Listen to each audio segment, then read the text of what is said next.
నామాన్ని ఉచ్చరించకుండా ఉంటారు అని వాడు ఎదురు చూస్తూనే ఉంటాడు. మనల్ని మనమైనా మర్చిపోతాం, కానీ వాడు మాత్రం మనల్ని ఎప్పుడూ మర్చిపోడు.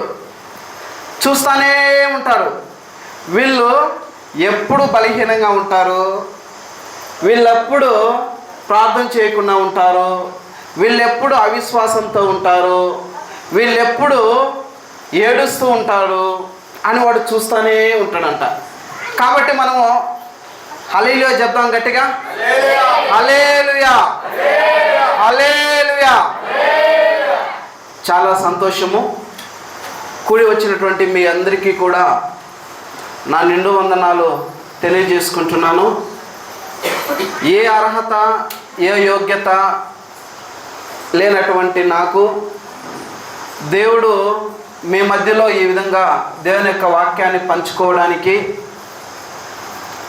నాకు తెలిసినటువంటి దేవుని యొక్క మాటలు మీ మధ్యలో ధ్యానించుకోవడానికి, మీ మధ్యలో పంచుకోవడానికి ఏ అర్హత యోగ్యత లేనటువంటి నాకు దేవుడు అనుగ్రహించినందుకు దేవునికి మరొకసారి నా నిండు వందనాలు. కూడి వచ్చినటువంటి మీ అందరికీ కూడా నా నిండు వందనాలు తెలియజేసుకుంటున్నాను. ఆమేన్. హల్లెలూయా హల్లెలూయా. ఈ దినాన ఇక్కడ మనం కూడుకొని ఉన్నామంటే అది మన యొక్క ఆలోచన కాదు, మన యొక్క ప్రణాళిక అంత మాత్రం కూడా కాదు. ఈ లోకంలో చూస్తూ ఉంటే ఎంతోమంది వాళ్ళకు తగినటువంటి పనుల్లో కావచ్చు, అనవసరమైనటువంటి విషయాల్లో కావచ్చు, వాటి వైపు పరుగులు తీస్తూ ఉన్నప్పటికీ కూడా మనమైతే కేవలం ఆయన యొక్క సన్నిధిలోకి వచ్చి ఉన్నాం. ఎందుకు అంటే ఆయన యొక్క అనాది సంకల్పం మన మీద ఉంది కాబట్టి, మనము నశించిపోవట, మన పాడైపోవట ఆయనకి ఇష్టం లేదు కనుకనే ఈ దినాన ఇక్కడ మనం అందరం కూడా కూడుకొని ఉన్నాము. నా దేవుడు నాతో మాట్లాడతాడు ఈ దినాన. నా దేవుని యొక్క మాటలు నేను ఇక్కడ వినాలని ఎంతోమంది విశ్వాసం కలిగి వచ్చి ఉంటారు. హల్లెలూయా హల్లెలూయా. గనుకనే ఈ దినాన దేవుడు ఇక్కడ మనతో మాట్లాడబోతున్నాడు. ఇక్కడ మాట్లాడేటటువంటి వ్యక్తి నేనైతే మాత్రం ఎంత మాత్రం కూడా కాదు. ఎందుకు అంటే నాకు అర్హత యోగ్యత ఎంత మాత్రం కూడా లేదు. కేవలం నా యొక్క దయ చొప్పున మాత్రమే ఆయన మాట్లాడతాడని నేను ఇక్కడ నిలబడి ఉన్నాను. మీరు కూడా ఇక్కడ విశ్వాసంతో ఉన్నారు. అందుకని కీర్తనాకారుడు ఒక మాట అంటాడు. ఏమంటాడు చెప్పండి? 57లో చూడండి. ఎప్పుడు చదివిస్తూ ఉంటా మీ దగ్గరికి నేను వచ్చినప్పుడు. చదవండి అమ్మా. కీర్తనలో 57 చదువమ్మా. 57 అదే ఉందా? చదువు.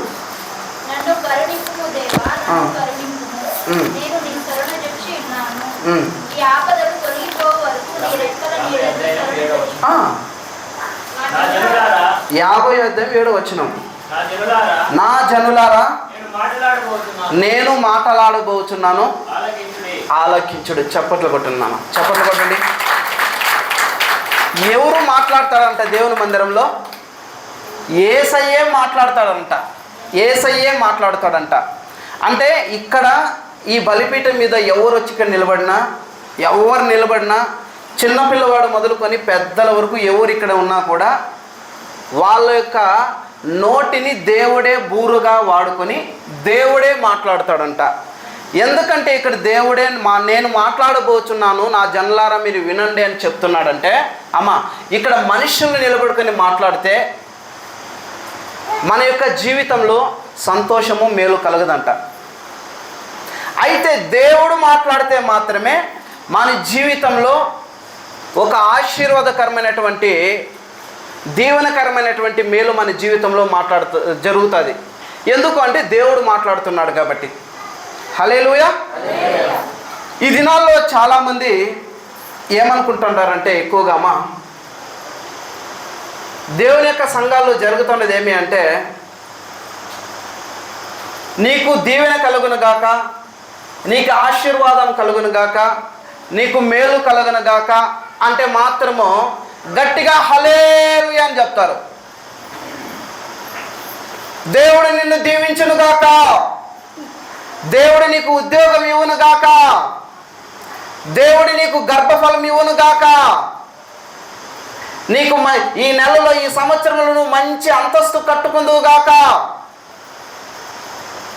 నీ కుటుంబంలో ఇంతవరకు నువ్వు చూడనటువంటి మేలు చూస్తావు అంటే మాత్రము మన చెవులు ఎక్కడున్నా, మన ఆలోచనలు ఎక్కడున్నా, అయ్యో ఏదో జరుగుతుందంట, ఏదో మన జీవితంలో జరిగిపోతుందని బాబా ఎంత సంతోషిస్తారో.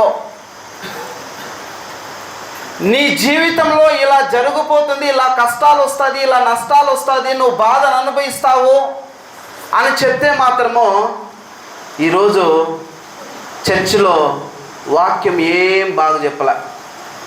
ఎందుకో దురద చెవులు. ఈ దురద చెవులు ఎలా ఉంటుందంటే, నిన్ను దేవుడు దీవిస్తాడు అంటే మాత్రము ఇలా వింటారు. దేవుడు నిన్ను శపిస్తాడు, నీకు కష్టం వస్తుందంటే మాత్రము ఈరోజు వాక్యం బ్రదర్ ఏం బాగానే చెప్పలేదట అంటే దానికి అర్థం ఏమంటే, విశ్వాసులు ఈ దినాన్ని ఎలా ఉన్నారంటే దురద చెవులు కలిగినటువంటి వారిగా ఉన్నారంట. మనం ఎలా ఉండకూడదంటే దురద చెవులు కలిగి ఉండకూడదు. దేవుడు మనల్ని ఆశీర్వదించాలన్నా, దేవుడు మనల్ని దీవించాలన్నా మొట్టమొదటిగా మన యొక్క జీవితంలో ఏమి ప్రారంభమవుతుంది అంటే కష్టం అనేది ప్రారంభమవుతుంది. ఏం ప్రారంభమవుతుందంట? కష్టమే ప్రారంభమవుతుందంట. సుఖం ఎంత మాత్రం కూడా ఉండదంట. చాలామంది అనుకుంటారు, నాకు కష్టం వచ్చింది, నాకు బాధ వచ్చింది, ఎందుకు, దీనికి కారణం ఏంటి? నేను నీతిగానే జీవిస్తున్నాను కదా, నేను నిజాయితీగానే ఉంటున్నాను కదా, దేవుని మందిరానికి ప్రతి ఆదివారం నేను క్రమం తప్పకుండా నేను వస్తున్నాను కదా, అయినా నా జీవితంలో ఏదో ఒక సమస్య వెంబడిస్తానే ఉంది, ఏదో ఒక శ్రమ నన్ను చుట్టుముట్టుతానే ఉంది. నా పక్కన ఉన్నటువంటి వారు చాలా బాగున్నారు, నా కుటుంబం చాలా సంతోషంగా ఉంది, వాళ్ళు బాగా అనుభవిస్తూ ఉన్నారు వాళ్ళ జీవితాన్ని, అయితే నా జీవితమే ఎందుకు ఇలా పాడైపోతుందని చాలామంది క్రైస్తవులు బాధపడుతూ ఉంటారు. నేను వాక్యానుసారంగా జీవిస్తున్నాను, అయినా కూడా ఎందుకు నాకు ఈ శ్రమ అని చాలామంది ఆలోచిస్తూ తన జీవితంలో ఒక ప్రశ్నగా మిగిల్చుకుంటూ ఉంటారు.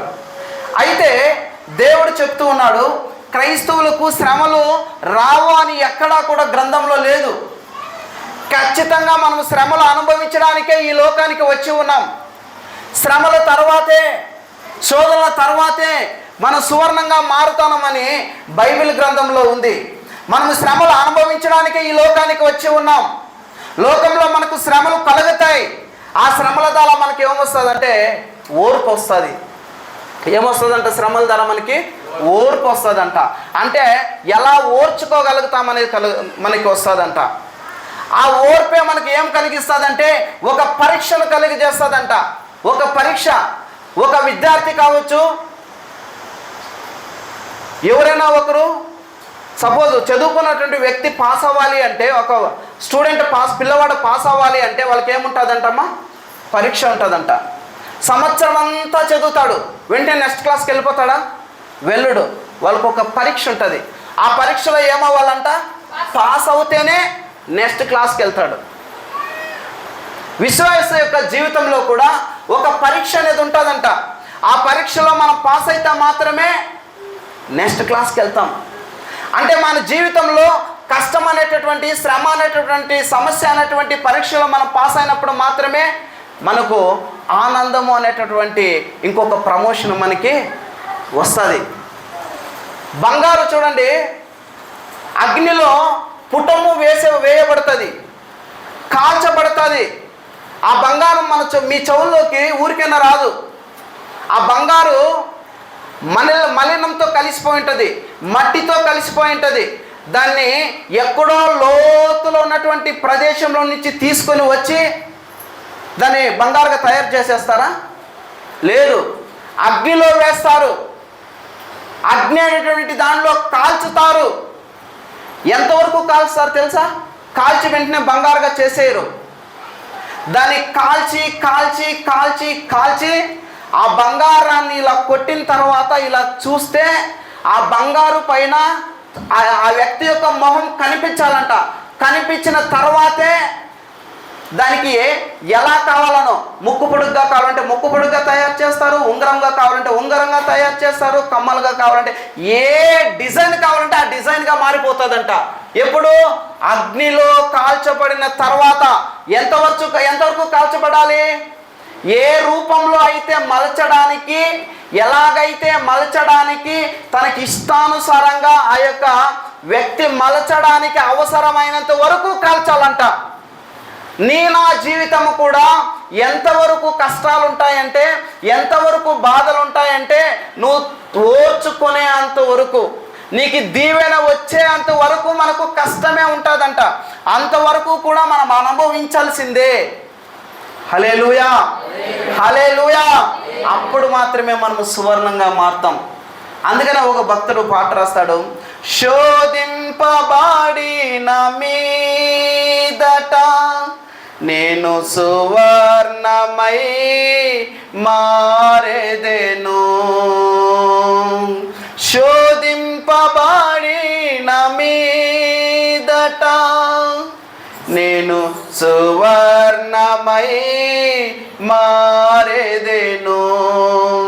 హల్లెలూయా, హల్లెలూయా, హల్లెలూయా, ఆమేన్.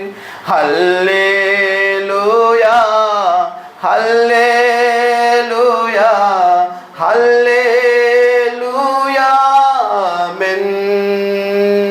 హల్లెలూయా. ఎప్పుడు మనం సువర్ణంగా మారుతామంటే శోధన సహించిన తర్వాత, ఆ శోధనలో నుంచి బయటపడిన తర్వాత మాత్రమే మనము సువర్ణంగా మనము మారుతామంట. చూడనా, 1 తెస్సలోనిక పత్రిక 3:4.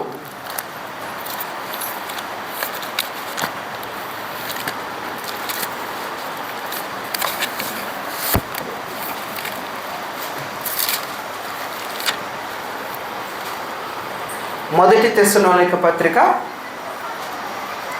3వ అధ్యాయము 4వ వచనం. 1 తెస్సలోనిక 3వ అధ్యాయము 4వ వచనం. ఈ శ్రమల వలన ఎవడును కదిలింపబడకుండానట్లు మిమ్మును స్థిరపరచుటకును మీ విశ్వాస విషయమై మిమ్మల్ని హెచ్చరించుటకును మన సహోదరుడును క్రీస్తు సువార్త విషయంలో దేవుని పరిచారకుడైన తిమోతిని పంపితిని. మేము మీ యొద్ద ఉన్నప్పుడు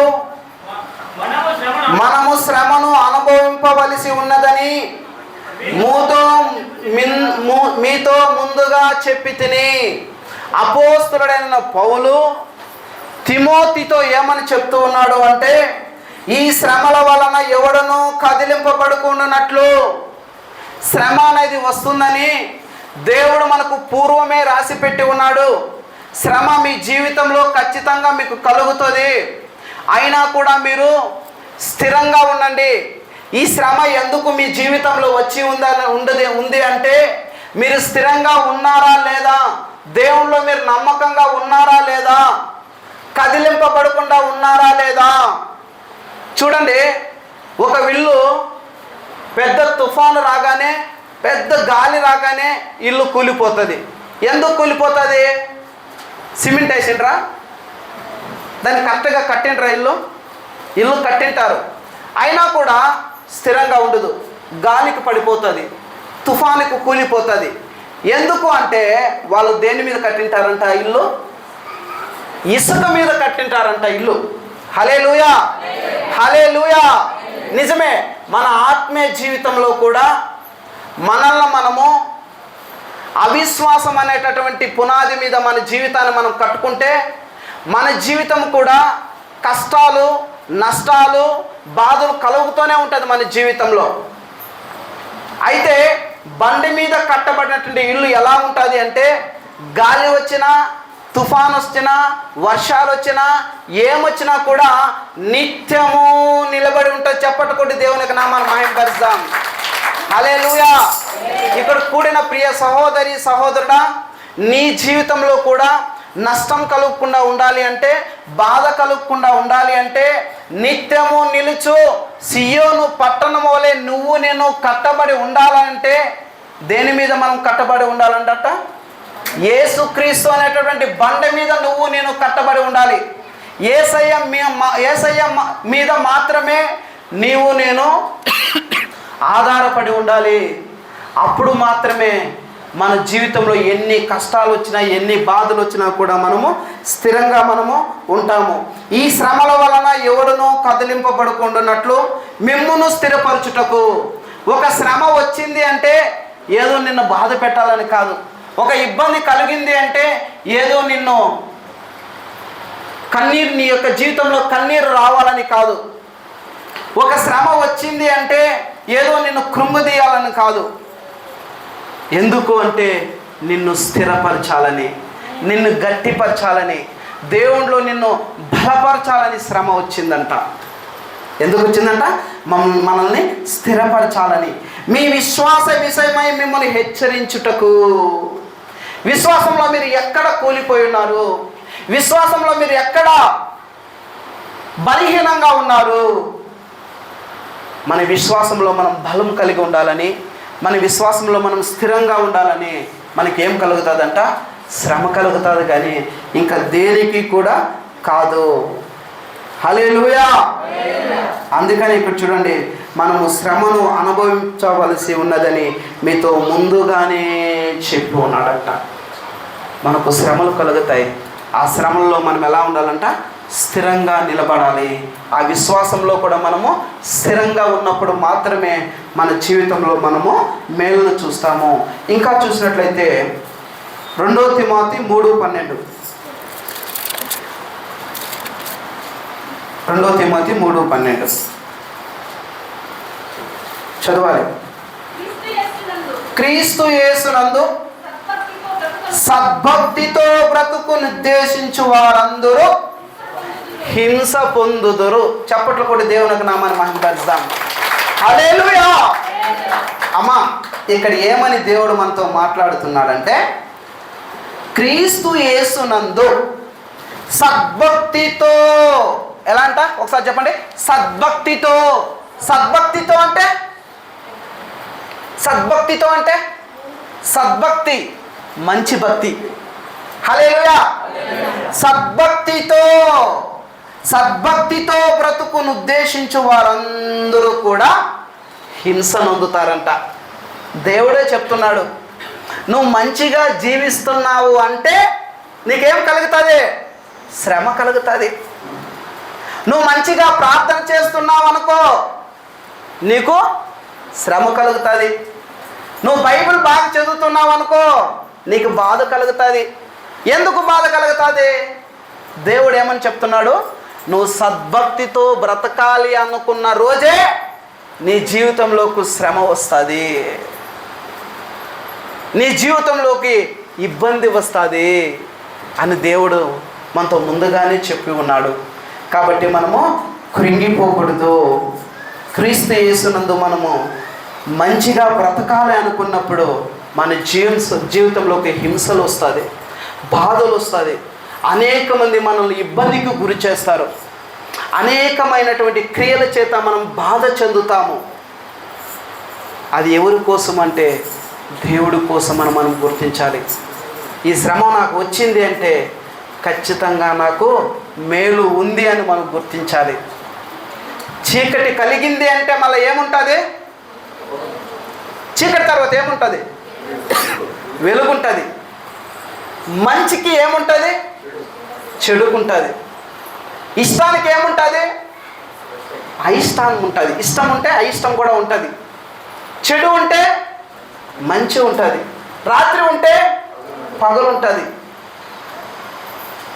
రాత్రిని ఏరుటకు ఎవరిని పెట్టాడు దేవుడు? చంద్రుని పెట్టాడు. మరి పగలు ఏరడానికి సూర్యుని పెట్టాడు. చూడండి, ఏమి తీసుకున్నా రెండు ఖచ్చితంగా ఉంటుంది. శ్రమ ఉంది అంటే దాని తర్వాత ఏముంది అనుకోవాలా? శ్రమ తర్వాత ఏముంది? ఫలితం ఉంటుంది, మేలు ఉంటుంది అనుకోవాలి, అంతే. హల్లెలూయా. గనుక క్రీస్తులో మనము మంచి భక్తితో బ్రతకాలి అంటే మనకు హింసలు అనేది ఖచ్చితంగా వస్తుంది అని మనం గుర్తించాలి. హల్లెలూయా. చూడండి, యోహాను 16:33. యోహాను 16:33. యోహాను సువార్త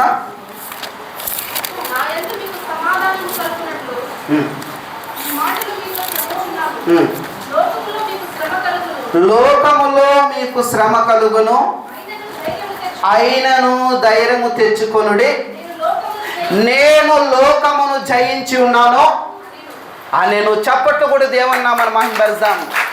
హల్లెలూయా, హల్లెలూయా. ఇక్కడ దేవుడే మనతో ప్రత్యక్షంగా ఏమని మాట్లాడుతున్నాడంటే, ఈ లోకంలో మీకు శ్రమ కలుగుతుంది, ఈ లోకంలో మీకు కన్నీరు ఖచ్చితంగా కలుగుతుంది, ఈ లోకంలో మీరు ఉన్నప్పుడు దుఃఖమే ఉంటుంది. అయినా కూడా మీరు ఎలా ఉండాలి అంటే ధైర్యం తెచ్చుకోండి, భయపడొద్దండి, కృంగిపోవద్దండి. ఎందుకు అంటే నేను ఈ లోకాన్నే జయించున్నాను, ఈ లోకాన్ని నేను జయించి ఉన్నాను. నన్ను మరణానికి అప్పగించారు, 3వ దినాన్ని నేను లేచాను.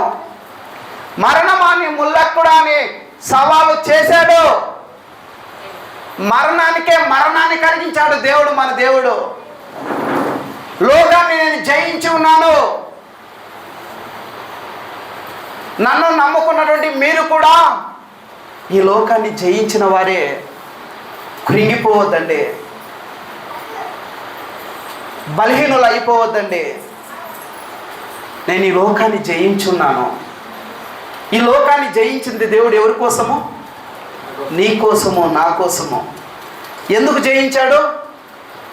తండ్రి దగ్గర యుగ యుగాలు ఉండడానికి, ఆయన దగ్గర కుడిపార్శ్వమందు నువ్వు నేను కూర్చోవడానికి దేవుడు ఈ లోకాన్ని జయించి ఉన్నాడు. కాబట్టి ఈ లోకంలో కలిగేటటువంటి చిన్న చిన్న శ్రమలకు మీరు భయపడొద్దండి, ఈ చిన్న చిన్న బాధలకు మీరు భయపడొద్దండి. ఇంతలో కనిపించే అంతలో మాయమయ్యేటటువంటి ఈ లోకాన్ని చూసి మీరు భయపడొద్దండి. ఈ లోకమంతా కూడా ఒక మాయలాగా ఉంటుంది. ఈ లోకమంతా కూడా మనల్ని భయానికి గురి చేసేటట్టుగా ఉంటుంది. అయినా కూడా భయం నిన్ను ఏమీ చేయదు, కష్టం నిన్ను ఏమీ కూడా చేయదు, కన్నీరు నిన్ను ఏమీ కూడా చేయదు, నీకు కలిగేటటువంటి శోధన నిన్ను ఏమీ కూడా చేయదు. నీ యందు జయము ఎంత మాత్రము కూడా వాటికి లేనే లేదు. ఎందుకు అంటే నేను ఈ లోకాన్ని జయించి ఉన్నాను కాబట్టి మీరు కృంగిపోవద్దండి. హల్లెలూయా. అందుకనే రోమియోలకు రాసిన పత్రిక 5:3-4 ఏమంటుందంటే, శ్రమ ఓర్పును కలిగిస్తుందంట. తీయతండి, ఓర్పు పరీక్షను కలిగజేస్తుందంట, ఆ పరీక్ష నిరీక్షను కలుగజేస్తుందంట. ఆ నిరీక్షణలో నుంచి మనకు ఏం కలుగుతుంది అంటే దీవెన కలుగుతుంది అని మనము గుర్తించాలి. మనకే కాదు శ్రమలు, మనకంటే ముందు ఉన్నటువంటి అనేక మంది పితరులు, అనేక మంది బైబిల్ గ్రంథంలో అనేకమైనటువంటి వ్యక్తులు ఎన్నో శ్రమలు అనుభవించారు, ఎన్నో ఇబ్బందులకు గురి అయ్యారు. నువ్వు నేను కొత్త ఏం కాదు ఈ శ్రమలు. దేవుని గ్రంథంలో చూసినట్లయితే యోబుకు అనేకమైనటువంటి శ్రమలు వచ్చాయి. ఏం శ్రమలు వచ్చాయి? యోబుకు కలిగినటువంటి సర్వాన్ని కోల్పోయాడంట. తీవ్రమైనటువంటి అనారోగ్యం వచ్చింది. తనకు కలిగినటువంటి ప్రతిదీ కోల్పోయాడు.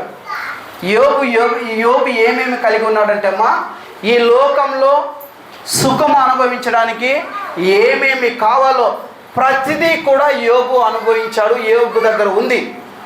అయినా కూడా యోబు భక్తుడు సమస్తాన్ని కోల్పోయాడు. తన దగ్గర ఏమీ లేదమ్మా. ఒకే ఒక్కడు నిలబడ్డాడు దేవుని కోసం. ఎంతమంది నిలబడ్డారు? యోబు ఒక్కడే నిలబడ్డాడు. అతనికి కురుపులతో కూడినటువంటి వ్యాధి వచ్చింది. తన స్నేహితులు నిందిస్తూ ఉన్నారు. అయినప్పటికీ కూడా దేవుని మీద నమ్మకాన్ని ఎప్పుడూ కూడా కోల్పోకుండా ఉన్నాడు యోబు భక్తుడు. నీవు నేను కొంచెం శ్రమ కలిగితే చాలు మందిరానికి రావడమే ఆగిపోతారు. కొద్ది కష్టం కలిగితే చాలు, కొద్ది అప్పుల బాధలు వస్తే చాలు, కొద్ది ఇంట్లో ఏదైనా కుటుంబంలో నెమ్మది లేకుండా, పిల్లల మధ్య భార్య భర్తల మధ్య శ్రమ వస్తే చాలు, ఏమి దేవుడో నేను ఇంక మందిరానికే వెళ్ళను అని మనము అనుకుంటుంటాం.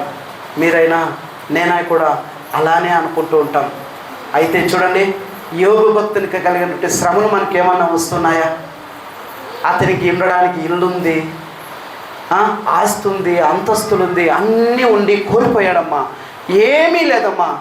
అసలు అతని మీద బట్టలు కూడా లేవు. ఎందుకు అంటే కురుపులు ఉంది, ఆ బట్టలు కూడా తీసేశాడు. బట్టలు ఉంటే ఏమవుతుంది చెప్పండి? కురుపులు వస్తే అతుక్కుపోతుంది. అంటే గమ్మేసి ఎలా అతికిస్తామో అలా అతుక్కుంటుంది ఆ కురుపులు. అందుకని బట్టలు కూడా తీసేసాడు. అతని దగ్గర ఏమీ లేదు, ఆలోచించండి.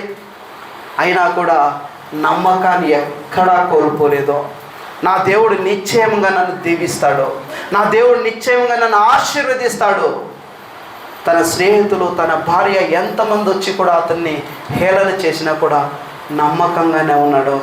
నమ్మకంగా ఉన్న వారికి రెండంతల ఆశీర్వాదం వచ్చింది. చప్పట్లు కొట్టి దేవునికి నమ్మకం. హల్లెలూయా.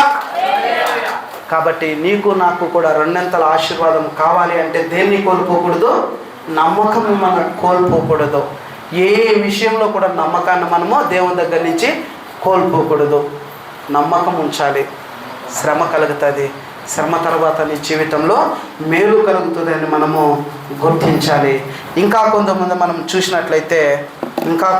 చూసినట్లయితే యోసేపుని చూసినట్లయితే అమ్మ, యోసేపుకి ఒక బాధ కలిగింది. తన సొంత అన్నల చేతనే అవమానించబడ్డాడు. తన సొంత అన్నలే అతన్ని అమ్మివేసినట్టుగా మనం చూస్తున్నాం. అంత మాత్రమే కాకుండా ఆ యొక్క దేశంలో బానిసగా ఉన్నాడు. తప్పు చేయకపోయినా కూడా తప్పు చేసినట్టుగా అతన్ని తీసుకెళ్ళి చెరసాలలో వేసేశారు. ఎవరిని? యోసేపుని. అయినా కూడా ఆయన ఎక్కడా కూడా విశ్వాసంలో కావచ్చు, నమ్మకంలో కావచ్చు, ఎక్కడా కూడా దేవుని దగ్గర నుంచి దేవునికి దూషణగా ఎక్కడా కూడా అతను మారలేదు. అంత మాత్రమే కాకుండా యోసేపుకు ఒక అవమానం కలిగింది. ఎక్కడ అవమానం కలిగింది యోసేపుకి? నాన్న, రాజగృహంలో కూడా అవమానం కలిగింది. ఇతని ఎలాగైనా అవమానం చేయాలి, ఎలాగైనా అతని యొక్క భార్య విషయంలో ఇతని మీద నింద మోపాలి, ఎలాగైనా ఇతను తప్పు చేయాలని ప్రయత్నించారు. అయినా కూడా యోసేపు ఎక్కడా కూడా తన విశ్వాసాన్ని కోల్పోకుండా ధైర్యంగా నిలబడగాడు. కాబట్టి అతన్ని కూడా దేవుడు రాజుగా చేశాడు. హల్లెలూయా, హల్లెలూయా. గనుక మన జీవితంలో కూడా అనేకమైనటువంటి శ్రమలు వస్తాయి, ఇబ్బందులు వస్తాయి, ఇరుకులు వస్తాయి. మనం ధైర్యాన్ని ఎక్కడా కూడా కోల్పోకూడదు. ఇంకా ఒక ముగ్గురు మంది వ్యక్తులు మీకు తెలుసు, ఎప్పుడు మీరు వింటూ ఉంటారు. ఎవరు వాళ్ళు? షద్రకు, మేషకు, అబేద్నగో. వాళ్ళ జీవితంలో ఎలాంటి కష్టం వస్తుంది చెప్పండి? రాజు ఏం చేశాడు?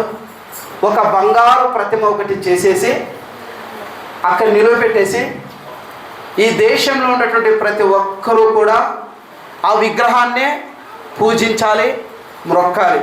అలా మొక్కకపోతే ఏం చేస్తానని చెప్పాడు? అగ్నిగుండంలో తీసుకెళ్ళి పడేస్తాను అనేటటువంటి ఒక శాసనమే రాసేశాడు. హల్లెలూయా. ఒక శాసనాన్నే రాసేశాడు. అంటే ఇంకా ఆ శాసనం ఇంకా తీయకూడదు. ఇంకా ఆ శాసనం మీదే నిలబడాలి, ఆ స్టాండ్ మీదే నిలబడాలి. అయితే షద్రకు, మేషకు, అబేద్నగో మాత్రము అతను నిలువబెట్టినటువంటి విగ్రహానికి పూజించలేదు, నమస్కరించలేదు. ఈ విషయము ఎవరికి తెలిసింది అంటే నెబుకద్నెజరు అనేటువంటి రాజుకు తెలిసిపోయింది. అక్కడ ఉన్నటువంటి ప్రధానులు, మంత్రులు వెళ్ళి తీసుకెళ్ళి చెప్పేశారు. దానియేలు 3వ అధ్యాయంలో ఉంటుంది, ఇవంతా చదువుకోండి కావాలంటే. వెళ్ళి చెప్పేశారు. ఏమని చెప్పారు అంటే, అయ్యా, ఆ బూర ఊదినప్పుడు ప్రతి ఒక్కరూ కూడా నువ్వు నిలువబెట్టినటువంటి ఆ యొక్క విగ్రహాన్ని పూజించాలి కదా, ఆ యొక్క ప్రతిమను మొక్కాలి కదా. అయితే షద్రకు, మేషక్కు, అబేద్నెగో వీళ్ళు ముగ్గురు మాత్రము నువ్వు నిలబెట్టేటటువంటి ఆ యొక్క ప్రతిమను మొక్కడం కానీ ఆరాధించడం కానీ ఏమీ చేయలేదు అని అతనికి వార్త తెలియంది. వెంటనే ఆ రాజు కోపం వచ్చి, నేను శాసనం వేసి నా మాట ఈ లోకంలో ఈ దేశంలో ఉండే ప్రతి ఒక్కరూ వింటే కూడా ఈ షద్రకు, మేషక్కు, అబేద్నెగో మాత్రం నా మాట వినలేదు, వీళ్ళకి ఎంత ధైర్యం అని ఆయనకి ఇంకా కోపం వచ్చేసిందంట. హల్లెలూయా, హల్లెలూయా. చూడండి, ఒక దేశంలో ఉండే రాజు చెప్పినటువంటి మాటను ప్రతి ఒక్కరూ విని వీళ్ళు ముగ్గురు వినలేదంటే ఎంత కోపం వస్తుంది అతనికి. వెంటనే కోపం వచ్చి, అరే ఆ ముగ్గురిని పట్టుకొని రండి కట్టేసి తీసుకొని వచ్చి అతను ముందు ఇలా నిలబెట్టారంట. నిలబెడితే షద్రకు, మేషక్కు, అబేద్నెగో నిజమేనా? నేను నిలబెట్టినటువంటి ఈ ప్రతిమకు మీరు మొక్కలేదు, మీరు పూజించలేదు, ఇది నిజమేనా అనే రాజు గట్టిగా అరిస్తే కూడా వాళ్ళు భయపడకుండా వాళ్ళు నవ్వుతూ ఏం చెప్పారు తెలుసా? నీకు చెప్పడానికి, నీకు సమాధానం మేము ఇవ్వడానికి అసలు నువ్వెవరు అన్నట్టుగా మాట్లాడారు వాళ్ళు. అసలు హూ ఆర్ యు, అసలు నువ్వెవరు? వీళ్ళు ఇలా మాట్లాడుతున్నారు. రే, మండుచున్న అగ్ని వెంటనే మీరేం చేస్తారంటే ఆ రాజు చెప్తున్నాడు, 7 అంతలు చేయండి, ఇమీడియట్లీ వాళ్ళని తీసుకెళ్ళి అగ్నిగుండంలో వేసేయండి అని చెప్తే అక్కడ ఉన్నటువంటి బంట్రోతులు వచ్చి వెంటనే ఏం చేశారంటే వీళ్ళని పట్టి కట్టేసి ముగ్గురిని తీసుకెళ్ళి అగ్నిగుండంలో పడేసేసారంట. అమ్మా, అగ్నిగుండంలో పడివేసిన వెంటనే ఎంతమంది అయితే ఆ ముగ్గురిని తీసుకెళ్ళి పడేశారో వాళ్ళందరూ చనిపోయారంట. చప్పట్లు కొట్టి దేవునికి నామాన్ని మహిమపడతారు. హల్లెలూయా, హల్లెలూయా. అమ్మా, షద్రకు, మేషక్కు, అబేద్నెగోని ముగ్గురిని తీసుకెళ్ళి వేశారు కదా అగ్నిగుండంలో. ఆ ముగ్గురు అక్కడికక్కడే చనిపోయారంట. ఎందుకు చనిపోయారు? ఆ మంటకు తాళువ లేకుండా, ఆ వేడిని తట్టుకోలేకుండా వాళ్ళు అక్కడికక్కడికే చనిపోయారంట. వాళ్ళు ఎలా ఉన్నారు తెలుసా? ఆజానుబాహులు, హైటు వెయిట్ ఒక్కొక్కరు ఇలా ఉంటారు బంట్రోతులు అంటే. వాళ్ళు చనిపోయారంట. అయితే షద్రకు, మేషక్కు, అబేద్నెగో ఈ ముగ్గురు అగ్నిగుండంలో ఇంకొకరు 4 మంది ఉన్నారంట. చప్పట్లు కూడా దేవునికి నామాన్ని మహిమపడతాను. హల్లెలూయా. ఆ రాజు అప్పుడు చూస్తూ ఉండే అర్థం కాలే. వేసిన వాళ్ళేమో చనిపోయారు, వేసింది ఎంతమందిని? 3 మందిని. మైండ్ బ్లాక్ అయిపోయింది రాజుకే. What happen here, what is going here, అసలు ఇక్కడ ఏం జరుగుతూ ఉంది ఇక్కడ అసలు నమ్మలేకపోతున్నాడు. వేసిన వాళ్ళందరూ చనిపోయారు, వీళ్ళేమో అక్కడ లేరు. 3 మందే ఉన్నారు అక్కడ, ఇంకొకరేమో ఉన్నారు అక్కడ. అతనైతే చూడడానికి చాలా ఆశ్చర్యకరంగా ఉన్నాడు, అద్భుతకరంగా ఉన్నాడు ఆ వ్యక్తి ఏమో. వీళ్ళు ముగ్గురేమో అలానే ఉన్నారు, కట్టుబట్టలతో అలానే పడేసేది అగ్నిగుండంలో. ఆయన మైండ్ బ్లాక్ అయింది. అరే, మీరు 3 వేసారా 4 వేసారా? పిలుచుకోవచ్చాను అందరినీ. మీరు చూశారు కదా, అందరూ వేసింది 3 మందినే కదా అగ్నిగుండంలో. అయినా 4 ఎందుకున్నారు ఇక్కడ? ఈ 4వ వ్యక్తి ఎవడు? దేవుడు. చప్పట్లు కూడా దేవునికి నామాన్ని మహిమపరుద్దాం. హల్లెలూయా.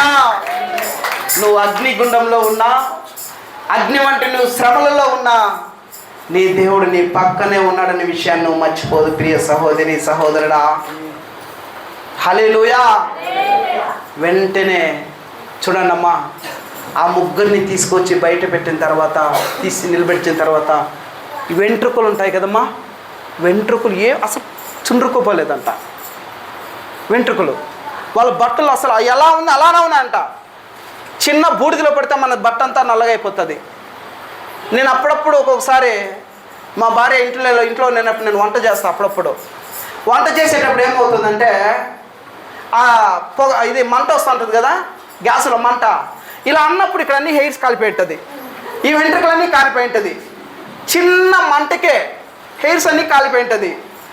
అగ్నిగుండాన్ని 7 అంతలు చేసి అగ్నిగుండంలో వేసినప్పుడు ఆ బంట్రోతులే చనిపోయారంట వేడికి.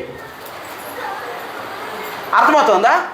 ఆయన శద్రకు మేషకు అబ్నేదోగునకు మాత్రము వాళ్ళ వెంట్రుకలు కావచ్చు, వాళ్ళ బట్టలు కావచ్చు, వాళ్ళ గోళ్ళు కావచ్చు, గోళ్ళు ఏమైనా కాలిపోయిందామని వాళ్ళ కండ్రెప్పులు కూడా చూస్తారంట, ఇట్ట ఏమైనా ఉందా లేదా పోయిందని. ఏం కాలేదంట. అప్పుడు ఆ రాజు శాసనం రాశాడు కదా, ఎవరు మొక్కుకున్నా ఉంటే వాళ్ళని ఖచ్చితంగా అగ్నిగుండంలో వేయాలని. అది మళ్ళీ అతను కొట్టివేశాడు. చప్పట్లో కూడా దేవునికి నమ్మకం. తిరిగి ఒక శాసనాన్ని రాశాడు.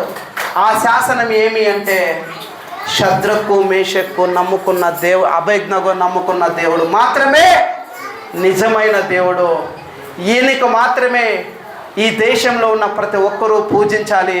వీడు నమ్ముకున్నటువంటి దేవుడు మాత్రమే నిజమైన దేవుడు. వీళ్ళు నమ్ముకున్నట్టు దేవుడు మాత్రమే ఆరాధనకి యోగ్యుడు. వీళ్ళు నమ్ముకున్నటువంటి దేవుడు మాత్రమే పూజకు అర్హుడు అని మళ్ళీ ఒక శాసనాన్ని రాసేశాడు. చప్పట్లు కొట్టి దేవునికి నామాన్ని మాట్లాడతాం. హల్లెలూయా.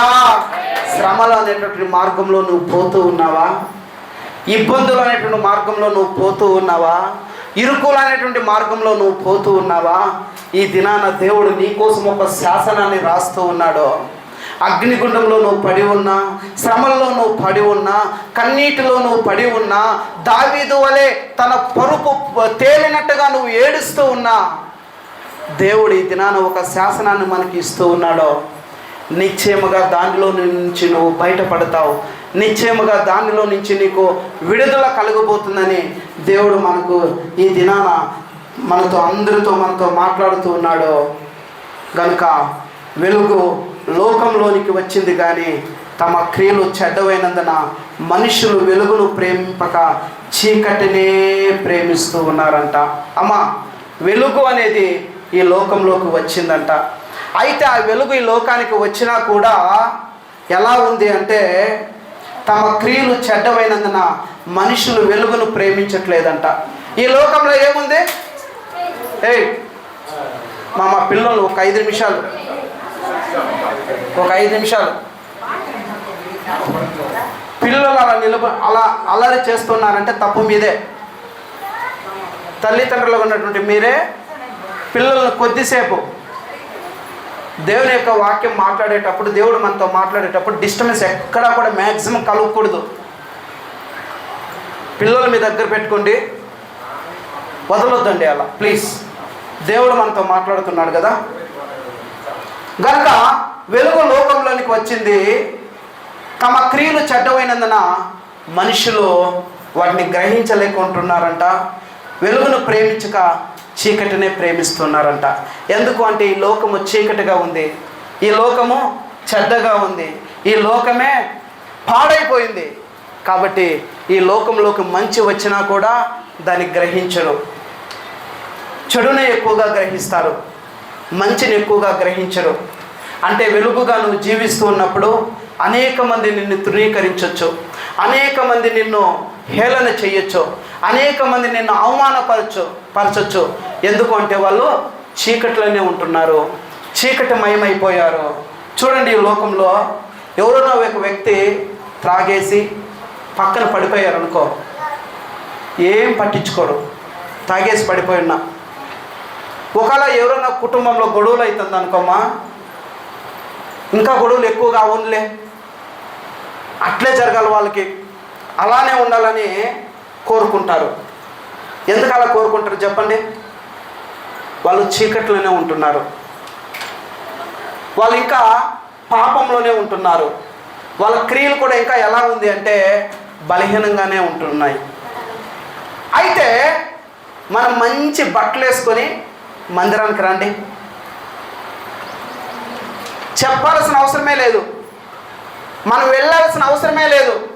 అనౌన్స్మెంట్కి టేప్ రికార్డర్ కానీ ఇంకేది అవసరం, మైక్ కూడా అవసరం లేదు, ఊరంతా తెలిసిపోయింటుంది. అరే ఈరోజు పలానా వ్యక్తి మంచి బట్టలు వేసుకోబోతున్నాడు రా, ఆమె మంచి చీర కట్టుకోబోతుందిరా, చూడండి, అప్పుడే స్ప్రెడ్ అయిపోయి ఉంటుంది ఈ లోకము. ఎందుకంటే ఈ లోకంలో చీకటే ఉంది కాబట్టి అలా ఉంటుంది. మంచి స్ప్రెడ్ అవ్వదు, చెడు మాత్రం తొందరగా స్ప్రెడ్ అయిపోతుంది. నువ్వు ఎక్కడికి వచ్చావు? వెలుగులోకి వచ్చావు. దేవుని యొక్క సన్నిధికి నీకు వచ్చావు గనుక ఈ వెలుగులో ఉన్నప్పుడు మనకి శ్రమలు అనేది వస్తుంది. కాబట్టి మనం ఎక్కడా కూడా కృంగిపోకూడదు. చూడండి చివరిగా యోహాను 3:19-20. నాన్న యోహాను సువార్త 3:19-20 నాన్న. వెలుగు లోకంలోనికి వచ్చిన కానీ తమ క్రియలు చెడ్డమైనందున మనుషులు వెలుగును ప్రేమింపక చీకటినే ప్రేమిస్తున్నారంట. చెప్పనా? దుష్కారం చేయు ప్రతి వాడు వెలుగును ద్వేషించును, దాని క్రియలు దుష్క్రియలుగా కనబడకుండానట్లు వెలుగునొద్దకు రాడు. చప్పట్లు కూడా దేవునికి నామాన్ని మహిమపరుస్తాం. హల్లెలూయా. ఈ లోకంలో ఉండే జనులు వెలుగు దగ్గరికి రారంట. ఎందుకు రారు అంటే, అమ్మా ఇప్పుడు మనం అద్దం దగ్గరికి వెళ్ళాము, అద్దం దగ్గరికి వెళ్ళి ఇలా చూసుకున్నప్పుడు మనం కనిపిస్తామా? ఈరోజు మార్నింగ్ ఎంతమంది అద్దం ముందుకు వెళ్ళారు? అద్దం దగ్గరికి. మాకు తప్పలేదు, వెళ్ళారా లేదా? ఖచ్చితంగా ప్రతి ఒక్కరు అద్దం దగ్గరికి వెళ్తాం. ఎందుకు వెళ్తాము? మనం మొహం ఎలా ఉందో చూసుకుంటాం, మనం ఎలా దూకున్నామో చూసుకుంటాం. మన తమ్ముళ్ళు అయితే ఇంకా గ్రేటు, మన హెయిర్ స్టైల్ ఎలా ఉందని ఇలా చూసుకుంటారు. షర్ట్ని ఇట్లా చూస్తారు, ఇట్లా చూస్తారు, వెనకాల తిరిగి చూస్తారు, ఇట్లా తిరిగి చూస్తారు. మినిమం 10 నిమిషాలు చూస్తూనే ఉంటారు. అంటే ఎందుకు అద్దం ముందుకు వెళ్ళి నిలబడతాము అంటే, మనం ఎలా ఉన్నామో మనల్ని మనం ఒకసారి చూసుకొని వస్తాం. అది ఓకే. అయితే ఇక్కడ దేవుడు మనతో ఇక్కడ ఏమని చెప్తూ ఉన్నాడంటే, కాబట్టి దుష్కారం చేయి ప్రతి వాడు వెలుగును ద్వేషిస్తాడంట, చెడ్డమైనందున మనుషులు వెలుగును ప్రేమింపక చీకటినే ప్రేమిస్తూ ఉంటారంట. చూడాలి తన క్రియలు దుష్క్రియలుగా కనబడుకున్నట్లు వెలుగునొద్దకు రాడు. ఇప్పుడు అద్దం ముందుకు మనం వెళ్ళాము అంటే మనలో ఎక్కడన్నా ఏదైనా ఉంటే ఇలా తుడుచుకుంటాం, కనిపిస్తుంది కదా. అయితే చీకటిలో ఉన్నటువంటి వాళ్ళు దేవుని దగ్గరకు రారంట. ఎందుకు రారు అంటే, ఇక్కడికి వచ్చారు అంటే వాళ్ళ క్రియలు ఏమున్నాయో అన్నీ కనిపిస్తాయంట. వెలుగు దగ్గరికి వచ్చినప్పుడు వాళ్ళ జీవితం ఎలా ఉందో కనిపిస్తుందంట. అందుకనే అయ్యో నా పాపాలు అక్కడికి పోతే కనిపిస్తాయేమో, నేను అక్కడికి పోతే నేను ఇక మారిపోతానేమో, ఆ దేవుణ్ణి నేను నమ్ముకొనేస్తానేమో అని చాలామంది అనుకుంటూ ఈ లోకంలోనే బ్రతికేస్తూ ఉంటారంట. అయితే నీవు నేను ఎలా ఉన్నామంట? ఎట్టి శ్రమలు వచ్చినా, ఎట్టి బాధలు వచ్చినా, ఎన్ని నిందలు వచ్చినా వెలుగును మాత్రమే ప్రేమించేటటువంటి వారుగా మనం ఉన్నామంట. చప్పట్ల కొట్టి దేవునికి నా మహిమపరుస్తా.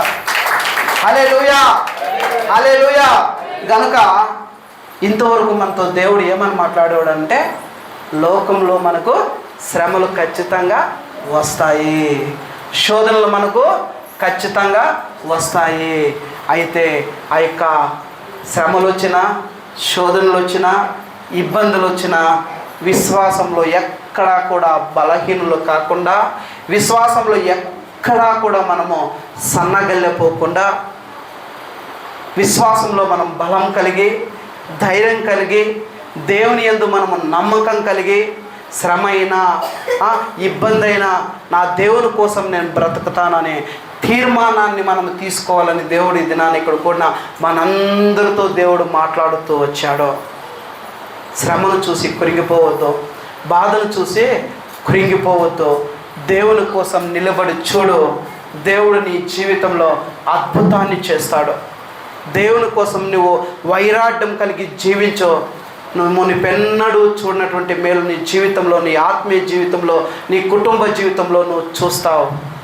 ఎప్పుడు అంటే శ్రమను మనము సహించాలి, శ్రమను మనము ఎదుర్కొనాలి, శ్రమనే ఒక ఆయుధంగా మనం ధరించుకోవాలి. అప్పుడు మాత్రమే నీ జీవితంలో, నా జీవితంలో మేలు కలుగుతుంది. కానీ దేవా నాకు అది, దేవా నాకు ఇది కావాలి దేవా అని నువ్వు అడిగితే నీ జీవితంలో ఎంత మాత్రము కూడా మేలు కలుగదు. దేవుడి కోసం నువ్వు నిలబడినప్పుడు మాత్రమే ఒక మూల స్తంభంగా దేవుని కోసం నేను నిలబడినప్పుడు మాత్రమే నా జీవితంలో దేవుడు మేలు చేయడానికి ఆయన సిద్ధంగా ఉన్నాడు. అందుకనే ఈ లోకానికి దేవుడు వచ్చాడు. దేవుడు వచ్చినట్లే వెళ్ళిపోయాడా? నీ కోసం నా కోసము శ్రమను అనుభవించాడు. 3.5 సంవత్సరాలు నీ కోసం నా కోసం పరిచర్య చేసి ఆ శిలువ మీద బలియాగమయ్యాడు. ఎవరి కోసమో? నీ కోసము నా కోసము శ్రమ అనుభవించాడు, శ్రమను గెలిచాడు, నీ కోసం చనిపోయాడు, నీ కోసం తిరిగి ఆయన లేచాడు, పునరుద్ధానుడై లేచాడు, మరణాన్ని జయించాడు, మరణమా నీ ముల్లెక్కడాన్ని సవాలు చేశాడు. అలాంటి దేవుణ్ణి నీవు నేను నమ్ముకున్నాం కాబట్టి ఏ విషయంలో కూడా బాధపడకూడదు, ఏ విషయంలో కూడా కృంగిపోకూడదు. శ్రమ కలిగిందా? మనం ఏం చేయాలంట? ప్రార్థన చేయాలంట. సంతోషం కలిగిందా? కీర్తనలు పాడాలంట. నీవు నేను శ్రమలో కుంగిపోకుండా ప్రార్థించే దానివిగా వాడివిగా నువ్వు నేను ఉన్నామా? అలా ఉండాలని దేవుడు నిన్ను నన్ను కోరుకుంటూ ఉన్నాడు. కాబట్టి లోకంలో మనకు శ్రమలు వస్తాయి, ఇబ్బందులు వస్తాయి. కృంగిపోకుండా మనము నిలబడినప్పుడు నా జీవితంలో దేవుడు అద్భుతాన్ని చేయడానికి ఆయన సిద్ధంగా ఉన్నాడు. కనుక ప్రియ సహోదరి సహోదరుడా, మోకరించి మనము ప్రార్థన చేసుకుందాం. విశ్వాసంతో ఆయన అడుగుదాం. దేవా, నా జీవితంలో ఈ శ్రమ కలిగిందయ్యా. దేవా, నా జీవితంలో ఈ బాధ కలిగిందయ్యా, ఈ ఇబ్బంది కలిగిందయ్యా. చదువుతుండగా మంచిగా నాకు మార్క్స్ రాలేకపోతున్నదయ్యా. కష్టపడుతూ ఉంటే ఆ కష్టాన్ని నేను అనుభవించలేకపోతుంటున్నానయ్యా. నా వృత్తిలో నాకు నెమ్మది లేదయ్యా, నాకు సంతోషం లేదయ్యా. నేను పనిచేసే పనిలో, నా యొక్క చేతితో చేసేటువంటి పనుల్లో నాకు ఫలితం లేకుండా ఉన్నదయ్యా అని బాధపడుతూ ఉన్నావా? కృంగిపోతూ ఉన్నావా? ప్రియ సహోదరి సహోదరుడా, ఆయన సన్నిధిలో నువ్వు నిలబడి విశ్వాసం కలిగి నమ్మకంతో దేవుణ్ణి నువ్వు అడుగు. నా దేవుడు నీ జీవితంలో అద్భుతాన్ని చేయబోతున్నాడు. నా దేవుడు నీ జీవితంలో మేలు చేయబోతున్నాడు. నా దేవుడు నీ జీవితంలో ఒక మేలును చేయాలని ఆయన యొక్క దినాన ఇక్కడ వచ్చి ఉన్నాడు. నా దేవుడు మీ మధ్యలో సంచారం చేస్తున్నాడు, మన మధ్యలో నివాసం చేస్తూ ఉన్నాడు. నా దేవుడు మీ మధ్యలో ఆయన నిన్ను చూస్తూ ఉన్నటువంటి దేవుడు, నీ కన్నీరును చూస్తూ ఉన్నటువంటి దేవుడు, నీ కన్నీరును చూస్తూ నీ కన్నీటిని తన బుడ్డిలో దాచుకొని ఉన్న దేవుడు నా దేవుడు. నీ కన్నీటిని నాట్యంగా చేసే దేవుడు నా దేవుడు. నీ కన్నీటి ప్రతి బొట్టుకు కూడా అని ప్రతిఫలం ఇచ్చే దేవుడు. అడుగుదాం ప్రియ సహోదరి సహోదరుడా, యేసయ్యా, నా జీవితంలో ఈ శ్రమ ఉందయ్యా. యేసయ్యా, నా జీవితంలో ఈ యొక్క బాధతో నేను కృంగిపోతున్నానయ్యా. యేసయ్యా, నేను మనుషుల దగ్గరికి వెళ్ళి చెప్పుకోలేకపోతున్నానయ్యా. మనుషుల దగ్గరికి వెళితే వాళ్ళు నన్ను ఒకలాగా అర్థం చేసుకుంటారయ్యా. ఈ లోకంలో నన్ను బాగు చేసేవాళ్ళు, నా కన్నీటిని తుడిచేవాళ్ళు ఈ లోకంలో ఎవరూ లేదయ్యా. నా అన్నవారు నన్ను అవమానం చేస్తున్నారయ్యా. నా అన్నవారు నన్ను నిందపాలు చేస్తున్నారయ్యా. అనేక మంది నన్ను హేళన చేస్తున్నారయ్యా, నన్ను బాధిస్తున్నారయ్యా. అడుగు ప్రియ సహోదరి సహోదరుడా, నువ్వు ఏ స్థితిలో ఉన్నావో నాకైతే తెలియదమ్మా. నువ్వు ఏ బాధలో ఉన్నావో నాకైతే తెలియదు. నువ్వు ఎందుకు కన్నీరు కారుస్తున్నావో, ఎందుకు నువ్వు మూలుగుచ్చు ఉన్నావో, ఎందుకు నువ్వు విజ్ఞాపన చేస్తూ ఉంటున్నావో, నేను మీ పై రూపాన్ని మాత్రమే చూసేవాడిగా ఉంటున్నాను. నా దేవుడు నీ హృదయ అంతరంగాన్ని చూస్తూ ఉన్నాడమ్మా. నీ హృదయాన్ని దేవుడు ఎరిగినటువంటి వాడిగా ఉంటున్నాడు. ప్రియ సహోదరి సహోదరుడా, చదువుతున్న నీ జీవితంలో నీకు మంచి ఫలితాలు రాలేకపోతుందా? నువ్వు చేసేటువంటి పనిలో నీకు ఫలితం లేకుండా ఉందా? నువ్వు చేసేటటువంటి వృత్తిలో నీకు ఆర్థికంగా నువ్వు వెనుకబడిపోతూ ఉంటున్నావా? అప్పుల్లో నువ్వు చిక్కుకొని ఉన్నావా? నా బాధ ఇంతే, నా బాధను ఇంకా దేవుడు కూడా చూడు అని దేవుణ్ణి ప్రశ్నించేటటువంటి దానిగానే మిగిలిపోతూ ఉన్నావా? ప్రియ తల్లి, ఇదిగో నా దేవుడు నీ కన్నీటిని చూస్తూ ఉన్నాడమ్మా. నీ కన్నీటిని దేవుడు తుడచడానికి సిద్ధంగా ఉన్నాడమ్మా. నీ హృదయాన్ని దేవునికి అప్పగించుకో. నీ హృదయాన్ని దేవునికి అర్పించు. నీ వేదన ఏదుందో దేవుని అడుగు. ప్రియ తల్లి, ప్రియ తండ్రి, ఏమి కావాలని నువ్వు ఆశపడుతూ ఉన్నావో నీ ఆశ భంగము కానేరదు అని దేవుడు చెప్తున్నాడు.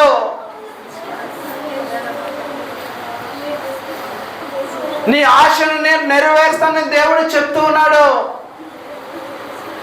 నీ బాధను నేను చూసి ఉన్నానని దేవుడు మనతో చెప్తూ ఉన్నాడు. కష్టాల కొలిమిలో నలిగిపోతున్నావా? కుమిలిపోతున్నావా? ప్రియ సహోదరి, సహోదరుడా, కష్టాల బాటలోనే ప్రయాణిస్తూ ఉన్నావా? ముళ్ళ కంచెలోనే ఆ దారిలోనే నువ్వు నడుస్తూ ఉన్నావా? నా దేవుడి దినాన నిన్ను చూస్తూ ఉన్నాడు. నా దేవుడు నీ హృదయాన్ని చూస్తూ ఉన్నాడు. నీ బాధ ఏమై ఉన్నప్పటికీ, నీ శ్రమ ఏదై ఉన్నప్పటికీ కూడా నా దేవుడు చూస్తూ ఉన్నాడమ్మా. నా దేవుడు చూస్తూ ఉన్నాడు నిన్ను, నన్ను. దేవుని అడుగు ప్రియ చెల్లి, ప్రియ తండ్రి. దేవా, ఈ లోకంలో మమ్మల్ని ఆదరించేవారు ఎవరున్నారయ్యా? ఈ లోకంలో మమ్మల్ని ఓదేవర్చేవారు ఎవరున్నారయ్యా? యేసయ్యా, మా కన్నీరు ఏరులై పారుతున్నదయ్యా. యేసయ్యా, యేసయ్యా, అడుగుదాం, అడుగుదాం, అడుగుదాం, అడుగుదాం, దేవుడిని అడుగుదాం. నీ కన్నీటిని నాట్యంగా చేసే దేవుడు మన దేవుడమ్మా. నీ కన్నీటిని తుడిచే దేవుడు నా దేవుడమ్మా. నిన్ను విడిచిపెట్టేవాడు కాదమ్మా.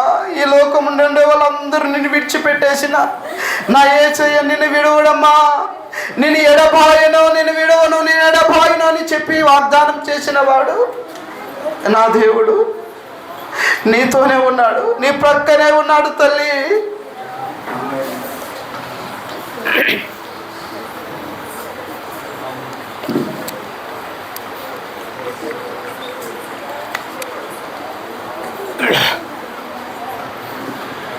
కష్టాల కొలిమి కాల్చివేసిన, శోకాలు గుండెను చీల్చివేసిన, కష్టాల కొలిమి కాల్చివేసిన, శోకాలు గుండెను చీల్చివేసిన, తన చిత్తం నెరవేర్చుతాడు, గమ్యం వరకు నన్ను చేర్చుతాడు. తన చిత్తం నెరవేర్చుతాడు, గమ్యం వరకు నన్ను చేర్చుతాడు.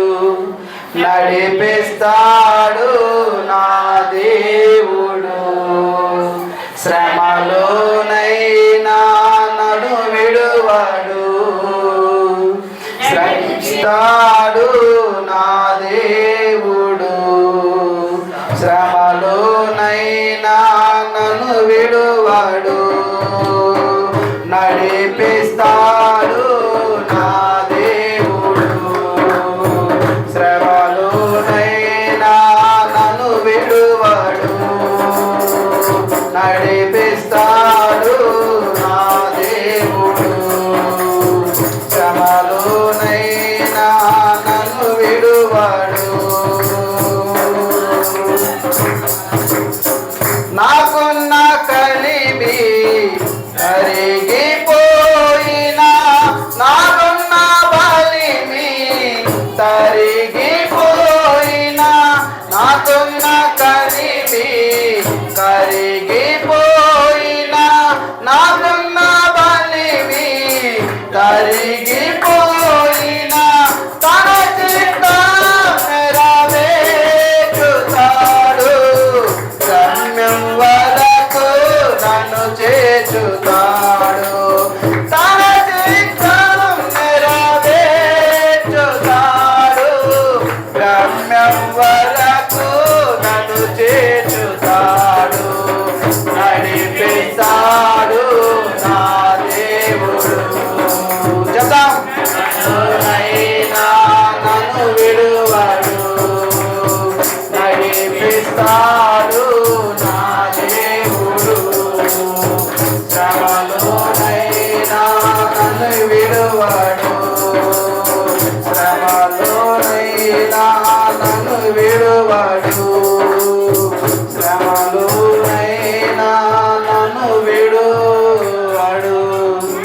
ప్రార్థన చేసుకుందాం.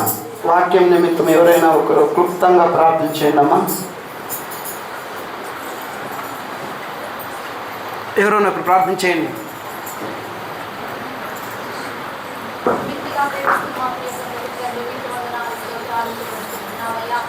గొప్ప దేవా, సర్వోన్నతుడా, సర్వాధికారి, సర్వశక్తిమంతుడా, నీకు